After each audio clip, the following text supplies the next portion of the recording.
छूटेगा। ठीक है, और मैं अपनी क्लास स्टार्ट कर रहा हूं।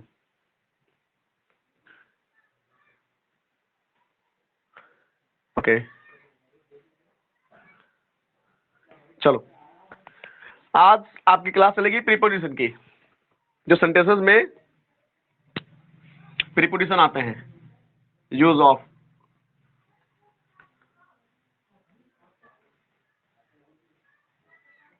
Correct use of preposition.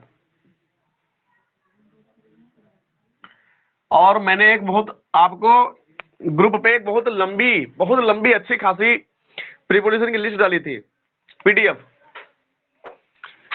शायद ही किसी ने देखी हो, बहुत दिन हो गए हैं। जब मैं सिंटैक्स पढ़ा था, सिंटैक्स में जब प्रीपोजिशन आया था, मैंने आपको बहुत लंबी लिस्ट भेजी थी प्रीपोजिशन की। अगर वो पढ़े होगे तो 2 नंबर का सिंटैक्स कर ले जाओगे, क्योंकि 2 नंबर का प्रीपोजिशन सिंटैक्स में पूछा जाता है। तो 2 नंबर का सिंटैक्स कर पाओगे, वरना नहीं कर पाओगे। और अगर वो पढ़ लोगे तो स्टोरी में भी काम आता है।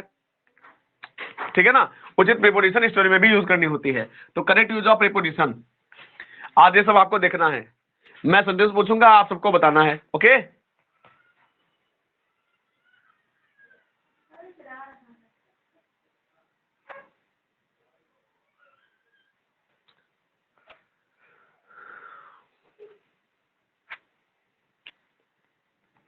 चलो भी स्टार्ट करते हैं।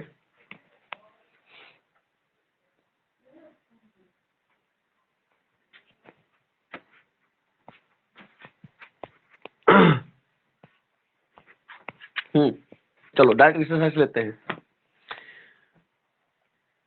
चलो कुछ बता भी दूं मैं अच्छा प्रीपोजिशन के बारे में।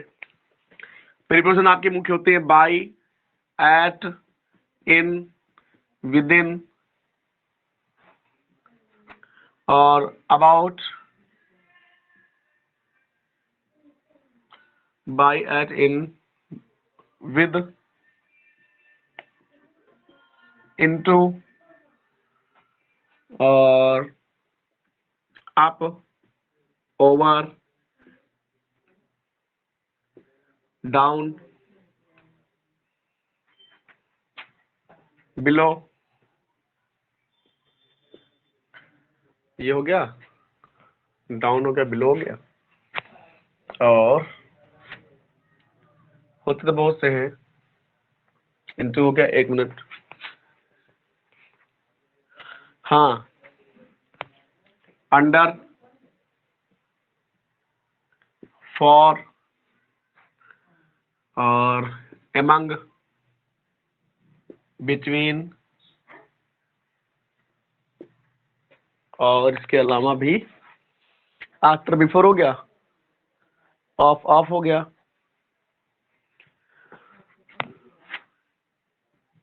आफ्टर, बिफोर, ऑफ और ऑफ। चलिए देखिए, लगभग मोस्टली जो यूज होता है इन प्रीपोजिशन का यूज होता है। और जिसने सिंटैक्स की क्लासेस पढ़ी होंगी उनको प्रीपोजिशन पढ़ने की जरूरत है नहीं। जिसने भी सिंटैक्स की क्लासेस ली होंगी उनको ज्यादा प्रीपोजिशन पर ध्यान देने की जरूरत नहीं है, क्योंकि वो लोग पहले ही पढ़ चुके हैं प्रीपोजिशन। आज उनका रिवाइज होना है। ठीक है, तो इन प्रीपोजिशन का यूज आपको करना है। मैं हिंदी में सेंटेंस लिखूंगा, आपको इंग्लिश बोलनी है हर बार। ओके, आपको हिंदी बोलनी है। पहला सेंटेंस है, वह चाकू से सेब काटता है। सेब काटता है। चलो बोलो इसकी इंग्लिश क्या होगी, बोलते चलो 1 बाय 1। वह चाकू से सेब काटता है। हाँ, वीडियो रिकॉर्ड हो रही है। हाँ, कल की भी डाल देंगे, आज की भी डाल देंगे। ओके, चलो, वह चाकू से सेब काटता है, इसकी इंग्लिश क्या हो जाएगी?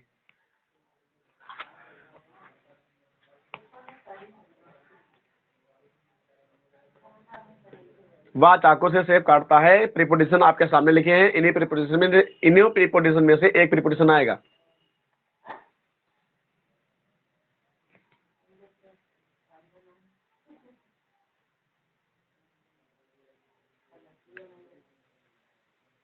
बताओ, वह चाकू से सेब काटता है। प्रेजेंट इंडेफिनिट का ये नहीं बता पाओगे तो क्या बता पाओगे?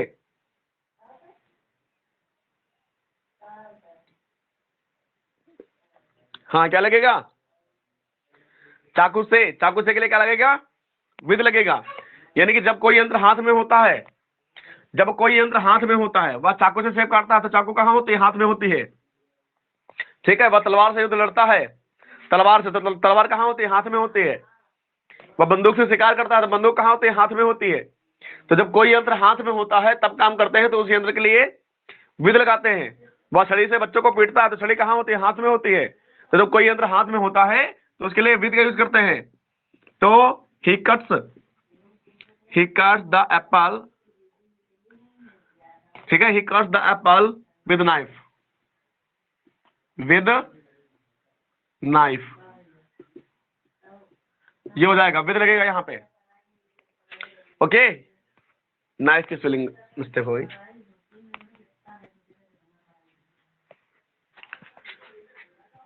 चलो नेक्स्ट देखो,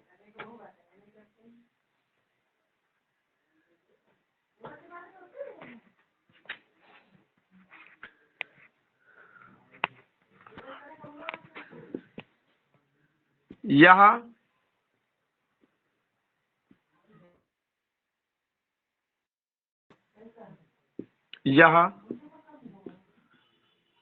राम का भाई है।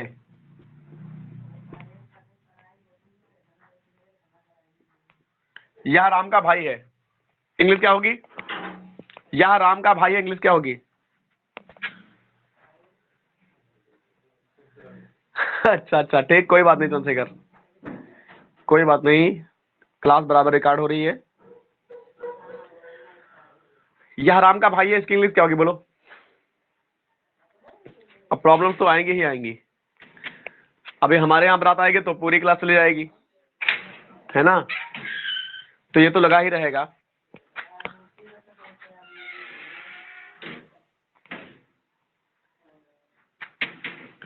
जल्दी बोलते रहो मगर बराबर। यह राम का भाई है, इसकी इंग्लिश क्या होगी। यूज ऑफ प्रीपोजिशन, प्रीपोजिशन की लिस्ट उठा के देख लीजिएगा, जो मैंने प्रीपोजिशन पढ़ाए हैं वो सारे डिवाइड कर लीजिए।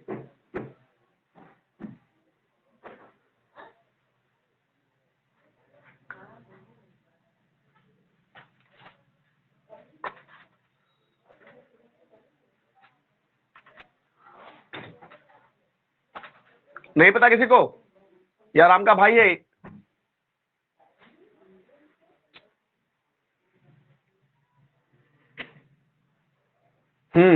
This is Ram's brother.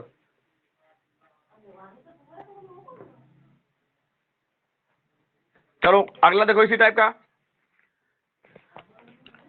यह इस किताब का पन्ना है, यह इस किताब का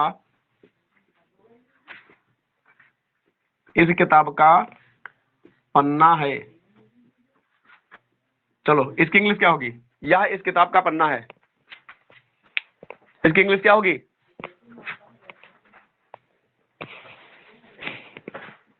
हाँ सही है, हम समझ गए। यह इस किताब का पन्ना है, इसकी इंग्लिश क्या होगी।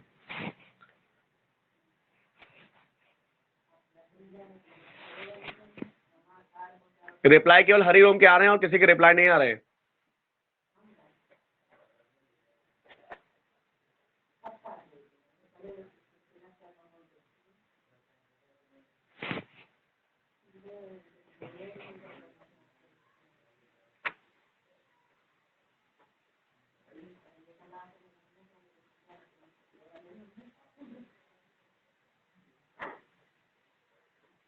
रिप्लाई दीजिए, या इस किताब का पन्ना क्या हो जाएगा।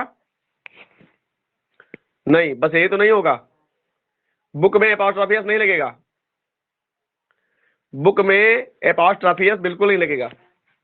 मैंने बताया था एपोस्ट्रोफियस कहाँ लगेगा, एपोस्ट्रोफियस वहां लगेगा जहां पर एक सजीव होगा, जहां पर कम से कम एक सजीव होगा वहां पर एपोस्ट्रोफियस लगेगा, जहां पे दोनों निर्जीव होंगे। किताब भी निर्जीव है, पन्ना भी निर्जीव है, किताब भी निर्जीव है और पन्ना भी निर्जीव है, इसलिए क्या यूज करोगे, ऑफ का यूज करोगे, काहे का, ऑफ, OF। जब दो चीजें निर्जीव होती हैं तो का के लिए क्या लगाते हैं, ऑफ लगाते हैं, तो हो जाएगा यह पन्ना, ठीक है ना, यह पन्ना। तो this page is of this book, नहीं ऑफ दिस, सॉरी, पन्ना है, यह इस किताब का पन्ना है।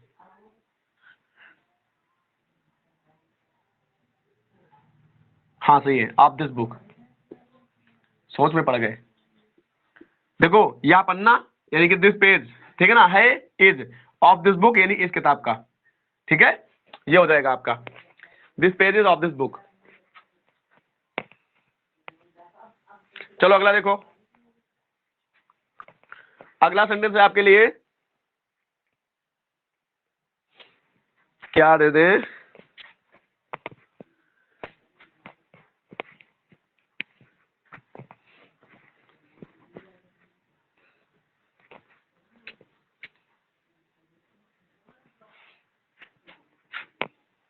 चलो देखो, ट्रैक्टर, हाँ चलो ट्रैक्टर ट्रॉली से अलग हो गया, ट्रैक्टर ट्रॉली से अलग हो गया, इसकी इंग्लिश क्या होगी? सीखो, अगर आप नहीं सीखोगे तो कभी जिंदगी में सीख नहीं पाओगे। अगर आप नहीं सीख पाओगे तो जिंदगी में कभी नहीं सीख पाओगे। कट सत्य है एकदम, आपको बुरा बेशक लग रहा हो। ट्रैक्टर ट्रॉली से अलग हो गया, इसकी इंग्लिश क्या होगी?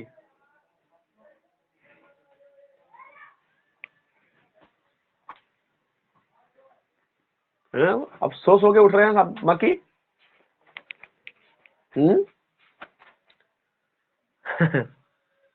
अरे भैया टाइम नहीं पता था क्या आप लोगों को? हैं? चलो अच्छा, टाइम का विशेष ख्याल रखा करें। ट्रैक्टर ट्रॉली से अलग हो गया, क्या हो जाएगा? ट्रैक्टर की ट्रैक्टर ही होती है, ट्रैक्टर की मीनिंग ट्रैक्टर ही होती है। ट्रैक्टर ट्रॉली से अलग हो गया, स्पेलिंग क्या हो जाएगी? देखिए ट्रैक्टर ट्रॉली से अलग हो रहा है, अलग होना की सेपरेट होती है, सेपरेट, अलग होना की होती है सेपरेट, SAPARATE,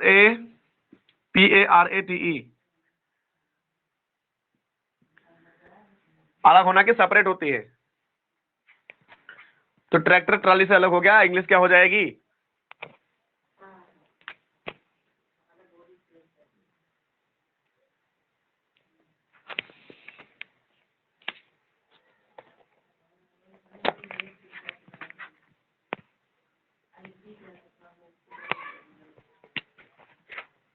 समझिए, ट्रैक्टर ट्रॉली से अलग हो जाएगी। हरिओम गलत है आपका, प्रीपोजिशन का यूज पढ़ाया जा रहा है और ट्रैक्टर सेपरेटेड फ्रॉम ट्रॉली, ये गलत है। ट्रैक्टर, हरिओम का कहना है कि tractor TRACTOR, tractor separated from trolley, TROLY, tractor separated from, यहां पे फ्रॉम नहीं लगेगा, फ्रॉम गलत है, कौन सा प्रीपोजिशन आएगा? अब प्रीपोजिशन ही पढ़ा रहे हैं तो प्रीपोजिशन पर ध्यान दीजिए, प्रीपोजिशन ही पढ़ा रहे हैं तो प्रीपोजिशन ही ध्यान दीजिए। अबाउट कहां से आ जाएगा सुभाषनी? उल्टा सीधा मत बोले। ये लो रोशनी ने बताया है ट्रैक्टर इंटू, पता नहीं क्या लिखा है, ट्रैक्टर ट्रॉली इंटू सा। रोशनी बिटिया सही से टाइप करना सीख लो पहले।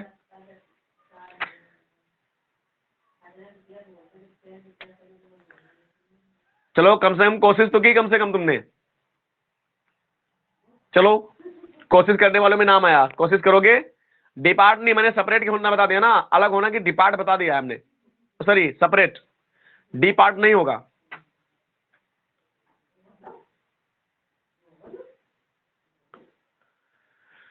डिपार्ट नहीं होगा, वहां पर बस प्रीपोजिशन गलत है, बाकी सब सही है, सेपरेटेड होगा, सेपरेटेड होगा, ठीक है। यहाँ पे प्रीपोजिशन सही बता दो बस, कौन सा प्रीपोजिशन आएगा? फ्रॉम बिल्कुल नहीं आएगा।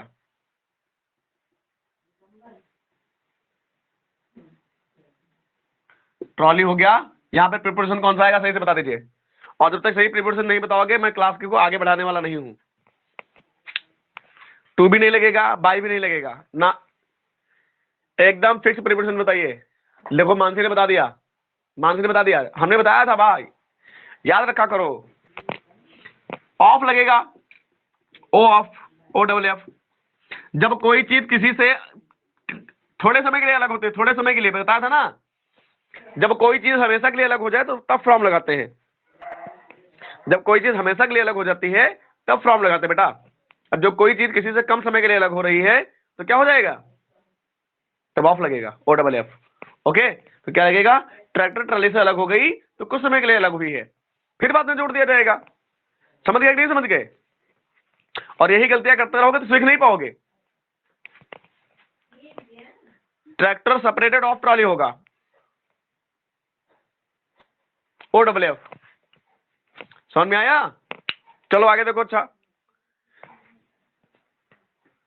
अगर पेड़ पत्ते से अलग होते हैं, यानी कि पत्ता पेड़ से अलग होता है तो फ्रॉम लगाओगे, क्योंकि पत्ता दोबारा पेड़ में नहीं जुड़ेगा। समझ गए? कोई कमरे से अलग हो रहा है, ट्रैक्टर ट्रॉली से अलग हो रही है, तो कोई अगर कम समय के लिए अलग हो रहा है तो गेट ऑफ लगाते हैं, कहते हैं ना गेट ऑफ, गेट ऑफ। ठीक है, गेट ऑफ माने चलो भागो। तो जो भागेगा तो दूसरे मतलब कम समय के लिए भागेगा, फिर वो कभी न कभी आ जाएगा वापस। समझ गए कि नहीं समझ गए? तो जब कोई चीज किसी से कम समय के लिए अलग होती है तो ऑफ लगाते हैं, ओ डबल एफ वाला ऑफ।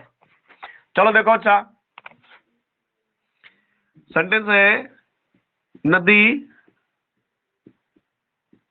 पुल के नीचे से, पुल के नीचे से बह रही है। नदी पुल के नीचे से बह रही है, एकदम करेक्ट सेंटेंस आना चाहिए। इंग्लिश बोलिए, नदी पुल के नीचे से बह रही है। देखो इंग्लिश सीखना बड़ी बात नहीं है, लेकिन इंग्लिश का प्रयोग सीखना बड़ी बात है। इंग्लिश बोलना ना बोलना, लैंग्वेज में यूज करना बड़ी बात नहीं है, लेकिन इंग्लिश का सटीक उपयोग करना, ग्रामेटिकल पोर्शन में बोलना, ठीक है ना। ग्रामेटिकल इंग्लिश बोलना बहुत डिफिकल्ट है। तो नदी पुल के नीचे से बह रही है, क्या बनाओगे इंग्लिश की? इंग्लिश बह रही है, बह। चलिए बताइए।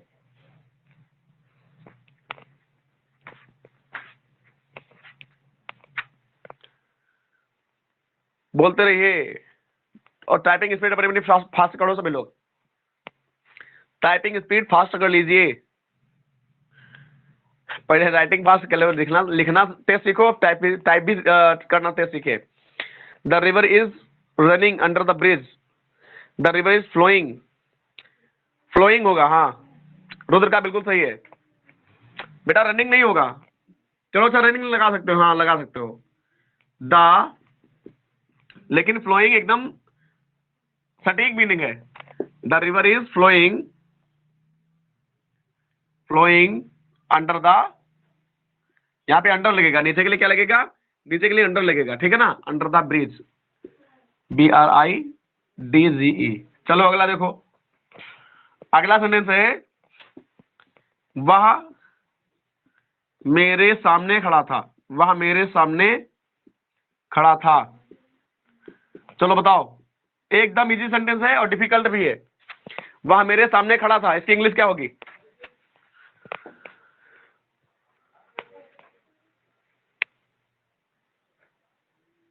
ब्लोइंग लगाओ चाहे फ्लोइंग, फ्लो माने भी बहना होता है, ब्लो माने भी बहना होता है। ओके,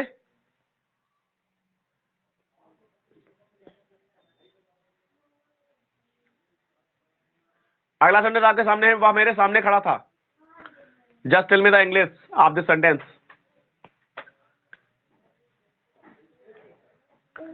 सामने की प्रीपोजिशन क्या होगी, और इंग्लिश बताओ पूरी, जल्दी जल्दी करते रहो। वह मेरे सामने खड़ा था, इन फ्रंट ऑफ मी। देखो इन फ्रंट ऑफ तब लगाते हैं, समझिएगा, इन फ्रंट ऑफ तब लगाते हैं जब कोई चीज गतिमान हो या हमेशा के लिए हो। इन फ्रंट ऑफ का यूज तब करते हैं जब कोई चीज गतिमान हो जैसे सामने से एक ट्रक आ रहा है, ठीक है ना, तो तब इन फ्रंट ऑफ लगाएंगे। समझिए इन फ्रंट ऑफ का use, in front of, in front of का यूज तब करते हैं जब कोई चीज हमेशा के लिए, जैसे मान लो ये मंदिर है, ये घर है ना, ये मंदिर है, ये घर है, और ये इधर से रोड गई है, तो ये मंदिर और घर दोनों आमने सामने हैं और हमेशा के लिए रहेंगे, तो इन फ्रंट ऑफ का यूज कर सकते हैं आप। ये दोनों आमने सामने हैं और ये हमेशा के लिए रहेंगे, तब आप इन फ्रंट ऑफ का यूज करेंगे। या मान लो कोई गतिमान चीज है, जैसे मान लो मैं यहाँ खड़ा हूं और सामने से एक ट्रक आ रहा है, सामने से एक ट्रक आ रहा है, ठीक है ना, तब स्ट्रेट लगाओ चाहे इन फ्रंट ऑफ लगाओ, लेकिन यहाँ भी इन फ्रंट ऑफ नहीं लगेगा, क्योंकि वो मेरे सामने खड़ा था, अभी चला जाएगा, ठीक है ना, तो वो हमेशा के लिए नहीं खड़ा है। तो जब कोई चीज हमेशा के लिए स्थिर हो या तो गतिमान हो, तब इन फ्रंट ऑफ लगाते हैं, वरना इन फ्रंट ऑफ नहीं लगाएंगे, बिफोर लगाएंगे। वेरी गुड, क्या लगाओगे? बिफोर, शाबाश। तो हमेशा याद रखना, जब कोई चीज या तो हमेशा के लिए स्थायी होगी तब इन फ्रंट ऑफ लगा सकते हो, और या तो भैया किसी मतलब गतिमान हो, सामने से कोई चीज आ रही हो, गतिमान हो, ठीक है ना, मेरे सामने से ट्रक आ रहा था या सामने से मेरे बाइक आ रही थी, मेरे सामने मोहन आ रहा था, तब वहां बिफोर नहीं लगाओगे, इन फ्रंट ऑफ लगाओगे। वहां पे कोई तो गतिमान होनी चाहिए और या तो गति में स्थायी होनी चाहिए, और जैसे ही अगर वो कुछ समय के लिए स्थायी है, किस समय के लिए स्थायी है या कुछ समय के लिए गतिमान है, नहीं गतिमान नहीं, स्थायी, कुछ समय के लिए स्थायी है ना, तो वहां पे बिफोर ही लगाओगे। ओके, तो हो जाएगा,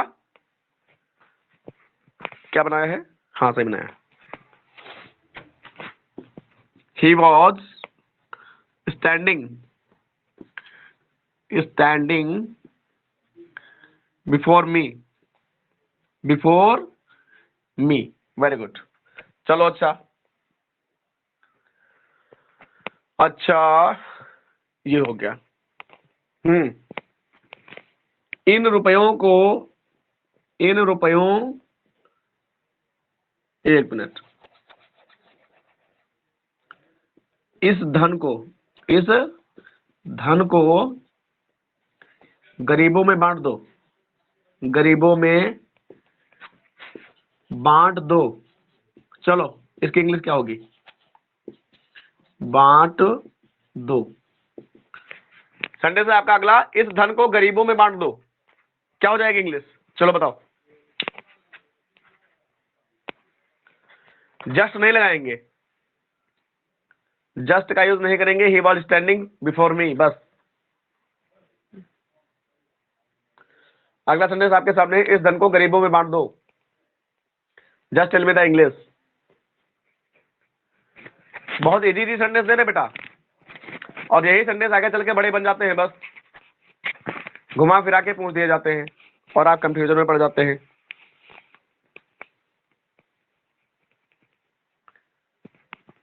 divide this money among the poor, सही है, लेकिन डिवाइड की जगह बेटा डिस्ट्रीब्यूट लगाओ। डिस्ट्रीब्यूट, डिवाइड सिर्फ दो पार्ट में डिवाइड करना होता है, ठीक है ना। डिवाइड करने का मतलब होता है अलग अलग करना, डिवाइड करने का मतलब होता है अलग करना, ना कि अलग करके किसी को बांट देना। समझ गए कि नहीं समझ गए? जैसे मैंने आपको एक ये बहुत लंबा कुछ दे दिया, मान लो रस्सी दे दी, हमने कहा इस रस्सी को 4 भागों में बांट दो, इस रस्सी को 4 भागों में बांट दो, तो उस बांट दो के लिए डिवाइड लगेगा। समझ गए? इस रस्सी को 4 भागों में बांट दो, यानी कि रस्सी को अलग कर दिया, किसी को दिया थोड़ी है, तो वहां पे डिवाइड लगेगा। यहाँ पे धन को अलग अलग, पहले धन को अलग अलग किया गया है, बाद में अलग अलग करके बांटा भी गया है, तो वहां पे क्या लगाओगे? डिस्ट्रीब्यूट लगाओगे। ये अंतर होता है डिवाइड और डिस्ट्रीब्यूट में। समझ गए कि नहीं समझ गए? तो यहाँ पे क्या लगाओगे? डिस्ट्रीब्यूट।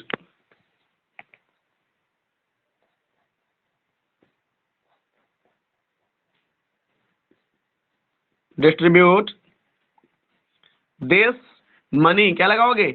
मनी। अमंग लगेगा क्योंकि गरीब है ना, और गरीब बहुत से लोग हैं, जब 2 लोग होंगे तब केवल बिटवीन लगेगा, अमंग द पुअर, ये हो जाएगा आपका। Distribute this money among the poor, note करते रहिएगा बराबर। ओके, और बाकी कहां सो रहे हैं? बाकी है कितने लोग? रोशनी है, कामनी है।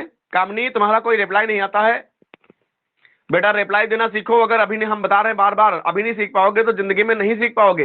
ये आपका अंतिम लेवल है सीखने का, इसके बाद आपको कोई सिखाएगा नहीं, आपको स्वयं जाके सीखना पड़ेगा, किसी चैनल पे जाके सीखना पड़ेगा। समझ गए? और ये सुभाषनी, हर्षित, अरे हर्षित भैया मौन व्रत धारण करके काहे बैठे हो? कुछ उल्टा सीधा रिप्लाई किया करो। आयुषी, ठंडे पानी से नहा लिए हो का जो मुंह नहीं खुल रहा है? और ये आस्था, उदय, उदय तुम सामने होते तो तुम्हें घूंसे मार देते। और ये राहुल पाल, लकी, मानसी, खैर मानसी तो रिप्लाई दे देती है, मानसी तब देती है जब सब चुप हो जाते हैं तब मानसी का रिप्लाई आता है। एक्टिव रहो सभी लोग, एक्टिव नहीं रहोगे हम पक्का ग्रुप से निकाल देंगे फिर। चलो आगे देखो। अच्छा,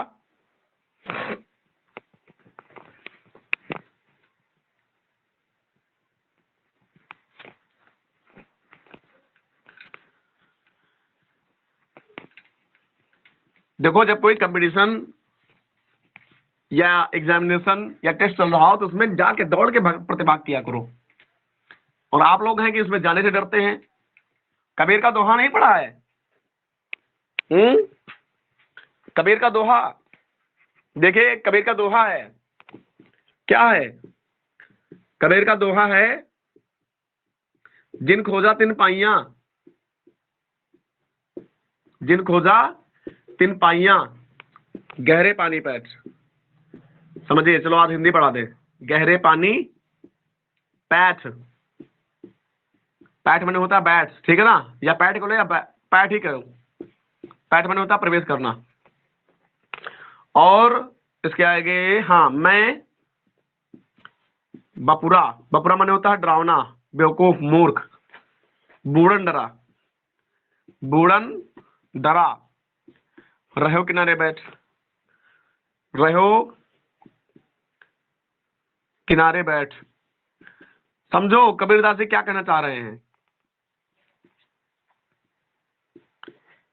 जिन खोजा तिन पाइया, यानी कि जिन्होंने खोज की है, जिनको तलाश रही है, जिनको तलाश रही है उन्होंने पाया जरूर है।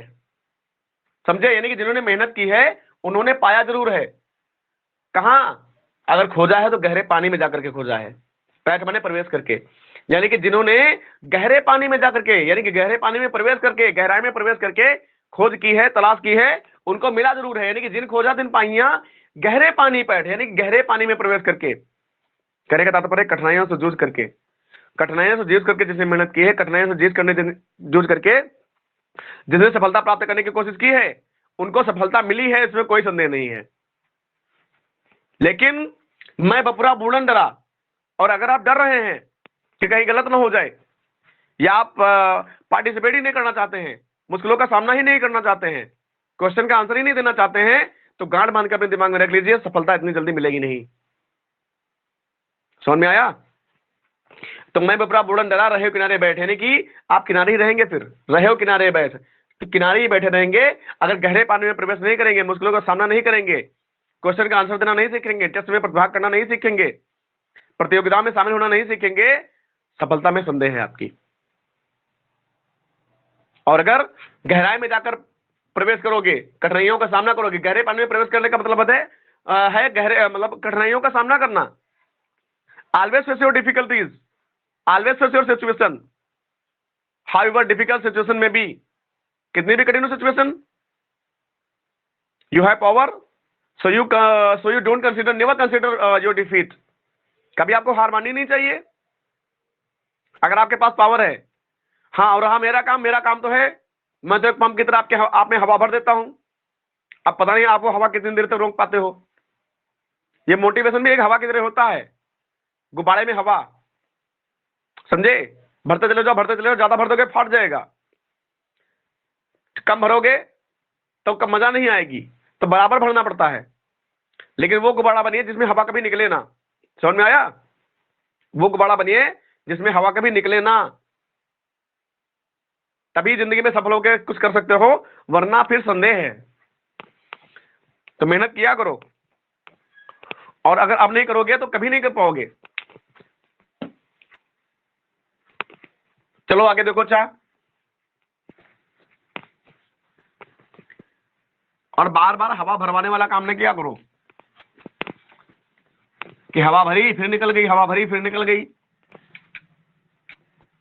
बार बार ऐसा करोगे तो आदमी क्या करता है, जब साइकिल में बार बार पंचर आ जाता है या गाड़ी में बार बार पंचर आ जाता है तो क्या करता है, सीधा ट्यूब बदलवा के फेंक देता है ना। तो आप में भी अगर बार बार हवा निकल आएगी तो हम भी यही करेंगे, हम भी यही करेंगे। अगर आपको पढ़ना नहीं है तो ग्रुप से निकाल देंगे, सीधी बात है। इसलिए पार्टिसिपेट करना सीखिए। चलो अगला क्वेश्चन देखो। मैंने पहले कहा था मैं 4 लोगों को पढ़ाऊंगा, लेकिन उन्हीं को पढ़ाऊंगा जो पढ़ना चाहेंगे वास्तव में, और जो पढ़ना चाह रहे हो बार बार रिप्लाई दे रहे हैं बराबर। आगे आपका सेंटेंस है,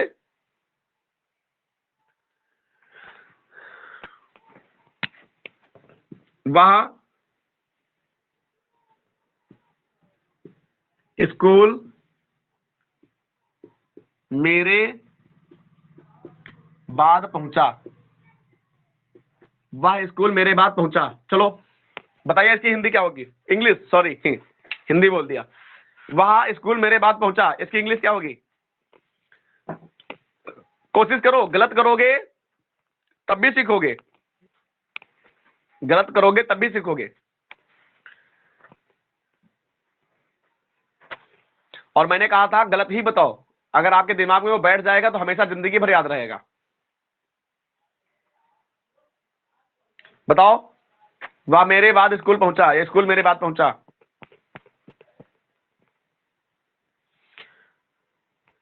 और अभी इसमें संदेह है, जो रुद्र ने बताया है अभी इसमें संदेह है।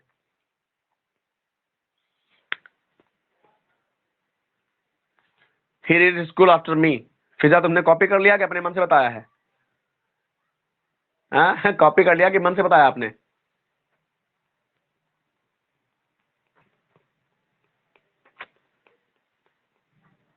वाह, he go to school after me।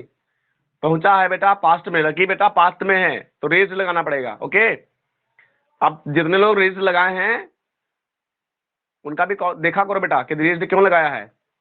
He reached school after me।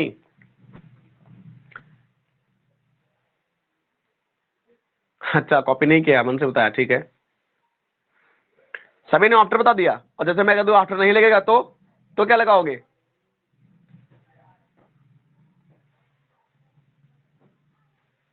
After he लगेगा यहाँ पे, ठीक है। चलो आगे देखो। अच्छा, अगला सेंटेंस है, वह मेरे पीछे खड़ा था। चलो, वह मेरे पीछे खड़ा था, इसकी इंग्लिश क्या होगी? अगला सेंटेंस है, वह मेरे पीछे खड़ा था, इसकी इंग्लिश हो जाएगी he reached school। reached school after me। वह मेरे पीछे खड़ा था, he stood behind me। सोच लो, हरिओम ने बता दिया ही इज बिहाइंड मी, जबकि साफ साफ था लिखा है। हरिओम कभी कभी कभी चढ़ जाती है। हाँ, लगता है कभी कभी। अभी तक जितने रिप्लाई आए हैं सब गलत है, अभी तक जितने रिप्लाई आए हैं एकदम कतई गलत है सब। सुहेल ने बताया he was stand behind me. Suhel standing लगेगा। अभी मैंने एक सेंटेंस बोला था कि वह मेरे सामने खड़ा था, आप लोगों ने क्या बनाया था? अभी मैंने एक सेंटेंस बोला था कि वह मेरे सामने खड़ा था, वह मेरे सामने खड़ा था, तो आप लोगों ने क्या बनाया था? ही वॉज स्टैंडिंग बनाया था कि नहीं बनाया था? ही वॉज स्टैंडिंग, और इतनी जल्दी भूल गए? स्वयं रुद्र तुम भी भूल गए, जबकि तुम्हें बताया था ही वॉज स्टैंडिंग। तो वह खड़ा था, तो बड़े बनाओ ही वॉज स्टैंडिंग, वह खड़ा था। पीछे के लिए क्या लगेगी? पीछे के लिए क्या लगेगी ये बताओ? आफ्टर लगेगी। आफ्टर लगेगा, आफ्टर, आफ्टर के अलावा कुछ नहीं लगेगा बेटा, आफ्टर के अलावा कुछ नहीं लगेगा, बस आफ्टर लगेगा। आफ्टर माने बाद है, पीछे माने होता है मेरे बाद खड़ा था ना, he was standing, he was standing. After me होगा, यहाँ पे बैक नहीं लगेगा, यहाँ पर भी आफ्टर ही आएगा, समझे? तो he was standing after me, वह मेरे पीछे खड़ा था। यहाँ पे बिहाइंड भी नहीं लगाना है। बिहाइंड में कोई चीज जब स्थिर होती है तब लगाते हैं, जब कोई चीज स्थिर होती है, जैसे अब खड़ा था, हाँ सॉरी बिहाइंड बता रहे हैं, स्थिर नहीं बता रहे हैं, स्थिर। जब कोई चीज हमेशा के लिए स्थायी होती है तब बिहाइंड होता है, जैसे मंदिर के पीछे मेरा घर था या मंदिर के पीछे मेरा घर है, तब बिहाइंड द टेम्पल होगा। समझ गए कि नहीं समझ गए? वह मेरे पीछे आ रहा था, अगर गतिमान है तो आफ्टर लगाओगे, he was coming after me. वह मेरे पीछे आ रहा था, he was coming after me. वह मेरे पीछे खड़ा था, he was standing after me. समझ गए? तो यहाँ पे आफ्टर लगेगा। अब जब कोई चीज हमेशा के लिए स्थायी होती है उसके लिए बिहाइंड लगाते हैं, बैक तो कुछ नहीं लगाएंगे, ठीक है ना? बैक बस फ्लो फ्लो में डेली लैंग्वेज में यूज हो जाता है। आगे देखो,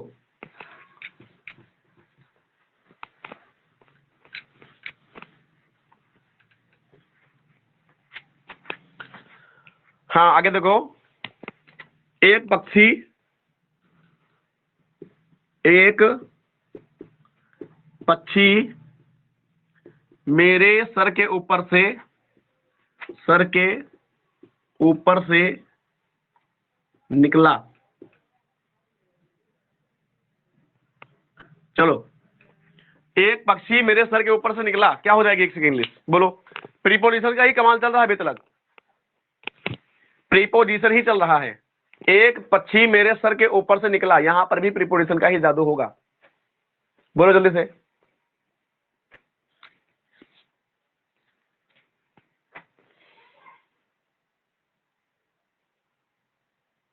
एक पक्षी मेरे सर के ऊपर से, चलो सर के ऊपर निकला, बात वही है, ऊपर से लगा लीजिए, ऊपर से निकला, ऊपर से निकला।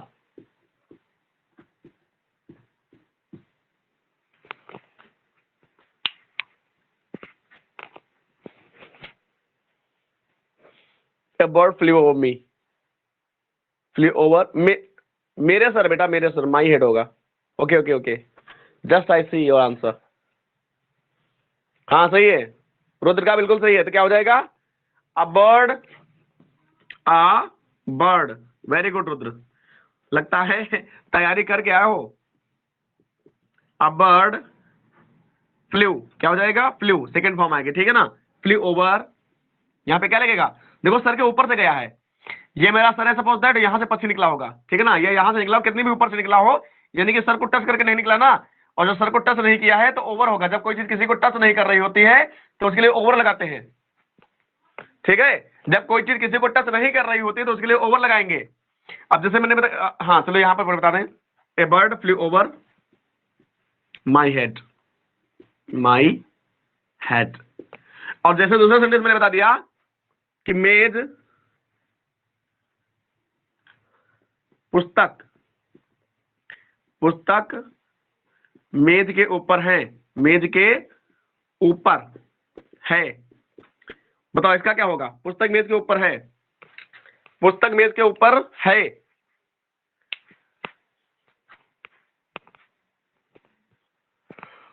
बोलिए। बाकी सही है। A bird flew over my head, सही है। The book is on the table होगा ना? The book is on the table, क्या होगा? The book is on the table, क्योंकि ऑन कब लगाते हैं? ऑन तब लगाते हैं, ऑन तब लगाते हैं जब कोई चीज किसी पर स्पर्श होती है और ऊपर होती है, ठीक है ना? सपोज दैट ये टेबल है और यहाँ पर ये पुस्तक रखी हुई है और स्पर्श में है, ठीक है ना? जो जो स्पर्श में होती है तो क्या लगाते हैं? ऑन लगाते हैं। छत पर या छत के ऊपर, है ना? छत पर या छत के ऊपर तो क्या लगाते हैं? ऑन। चलो आगे देखो। अच्छा,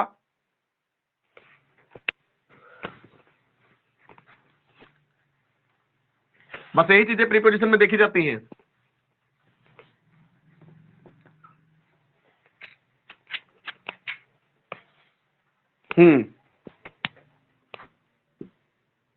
रामू प्लेटफॉर्म पर खड़ा था, पर खड़ा था। चलो, रामू प्लेटफॉर्म पर खड़ा था। अब इसकी बताओ इंग्लिश क्या होगी?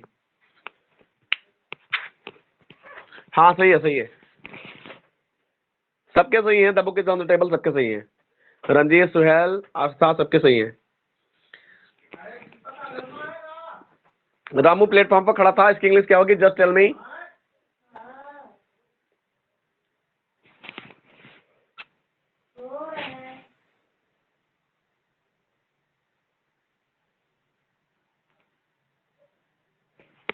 Ramu are standing on the platform, और मानसी ने बताया है Ramu are standing at the platform. Fiza ने भी ऑन द लगाया है, सुहेल ने एट द लगाया, एट लगाया है। अब आप ही लोग कंफर्म करो, ऑन लगेगा कि एट लगेगा? प्लेटफॉर्म पर है,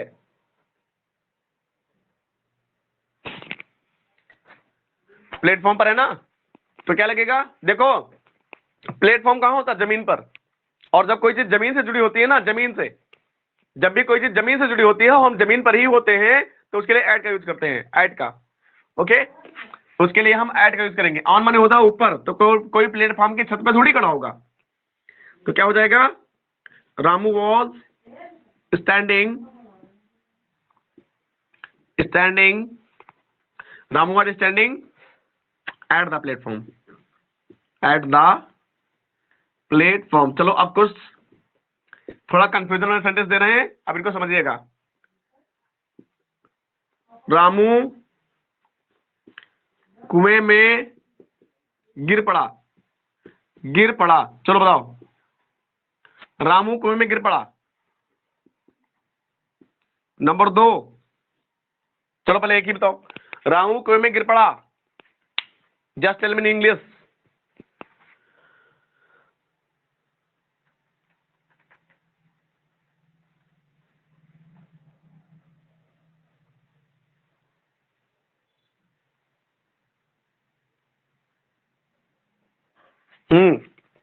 वेरी गुड। जब कोई चीज मोशन में होती है, मोशन में, जब कोई चीज मोशन में होती है और में आता है, जैसे में आता है, तो में के लिए इन भी लगाते हैं। क्या लगाते हैं? इन।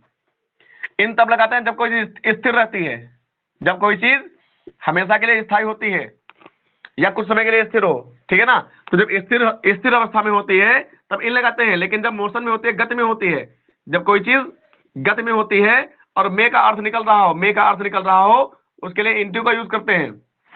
तो यहाँ कुएं में गिर पड़ा, गिरना क्या हो रहा है? गति में हो रहा है, तो क्या लगाओगे? इंटू लगाओगे। Ramu fail, Ramu fail into the well, into the well. ठीक है, चलो अगला देखो, रामू पुल से गिर पड़ा, पुल से गिर पड़ा। बताओ, पुल से गिर पड़ा। ये जो बता ले जाएगा वो तारीफ के काबिल होगा। रामू पुल से गिर पड़ा। फेल डाउन नहीं लगेगा। फेल डाउन किसने लगा दिया? सुहेल ने। डाउन नहीं लगेगा, डाउन बिल्कुल नहीं लगेगा।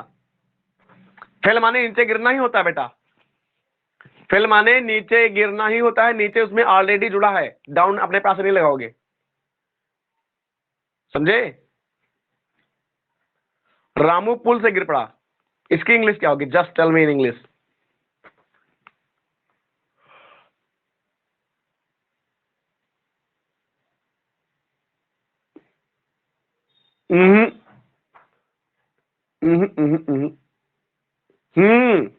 Very good Hariom. Fell off होगा, बिल्कुल सही दिमाग लगाया है। देखो, पुल से वो हमेशा के लिए अलग नहीं हो रहा है, कभी ना कभी तो पुल पर आएगा ही आएगा,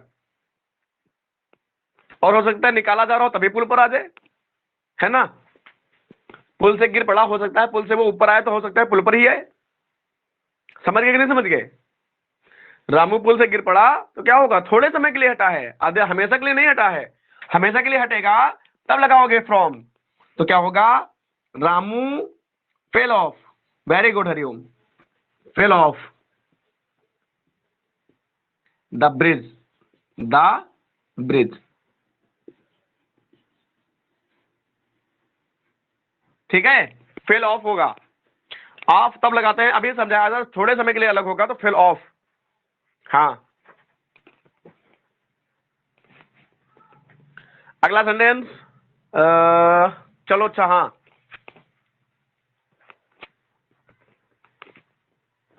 नोट चाहे करते रहो, जाना करते रहो, लेकिन प्रीपोजिशन अगर पहले पढ़ चुके हो तो कोई प्रॉब्लम नहीं होनी चाहिए।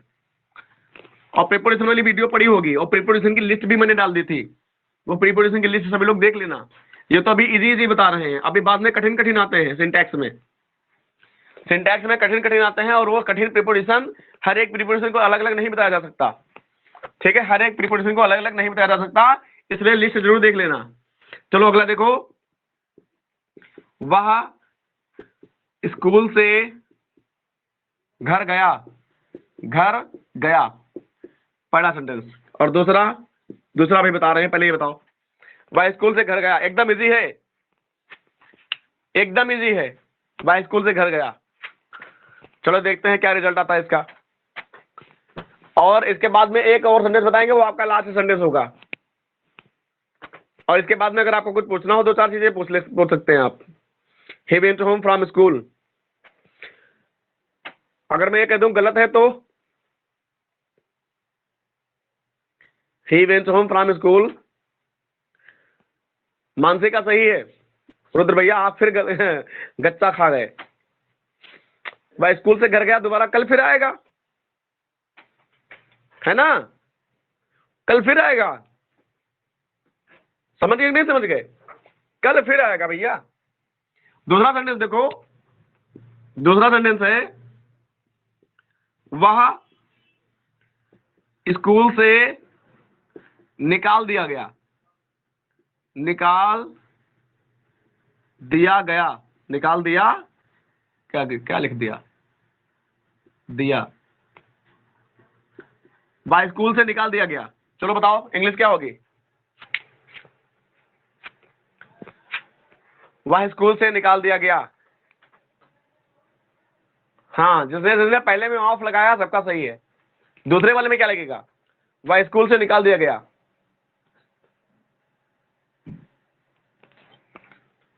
हाँ, निकालना की मीनिंग मैं बता दे रहा हूं। निकालना की मीनिंग डिसमिस्ड, DISMISED, डिसमिस्ड। और बाकी आप बनाओ, डिसमिस्ड होता है, टर्न आउट होता है।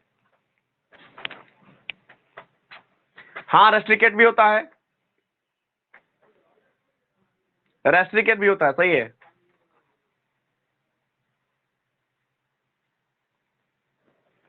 हाँ, यहां पे फ्रॉम लगेगा। अरे वाह, हर्षित का रिप्लाई आ गया। हर्षित धन्य हो गए हम, हमारा जीवन सफल हो गया। हर्षित तुम्हारा रिप्लाई आ गया तो हमारा जीवन सफल हो गया। इसी का इंतजार था हमें कि तुम्हारा रिप्लाई कब आएगा। हमें मोक्ष नहीं मिल रहा था, हमें सांस नहीं आ रही थी, और तुम्हारा रिप्लाई आया तो मुझे सांस लेना आ गया। तब से सांस रोक के बैठे थे हम। वाह हर्षित वाह। तो यहाँ क्या लगाओगे? यहाँ फ्रॉम लगाओगे, ठीक है, क्योंकि वह हमेशा के लिए निकाल दिया गया। तो he was dismissed from the school. जो मैंने सिंटैक्स की पिछली क्लास पढ़ाई थी, सिंटैक्स में मैंने प्रीपोजिशन पढ़ाए थे ना। सिंटैक्स में तो बहुत कुछ पढ़ाया था, प्रीपोजिशन, आर्टिकल, एडवर्ब वगैरह, एडजेक्टिव वगैरह, बहुत कुछ पढ़ाया था। उसकी जो प्रीपोजिशन मैंने पढ़ाए थे, प्रीपोजिशन की जो मैंने लिस्ट भेजी थी, आज वो देख लेना। और कल भी प्रीपोजिशन ही पढ़ाएंगे, और इसी प्रकार से सेंटेंस का टेस्ट ही चलेगा, ठीक है। तो कल के लिए तैयारी रखना। और हाँ, फिर मैं वही वार्निंग दे रहा हूं, अगर पार्टिसिपेट करोगे तो मैं ग्रुप में रखूंगा, वरना रखूंगा नहीं। और जिसे अपने मन से निकलना हो निकल जाइए, ओके। जो पढ़ेगा वो मेरा है, बाकी जो पढ़ेगा उससे मेरा कोई ताल्लुकात नहीं है। सॉरी, जो नहीं पढ़ेगा, ओके। जो नहीं पढ़ना चाहता उससे मैं कोई ताल्लुकात रखना भी नहीं चाहता।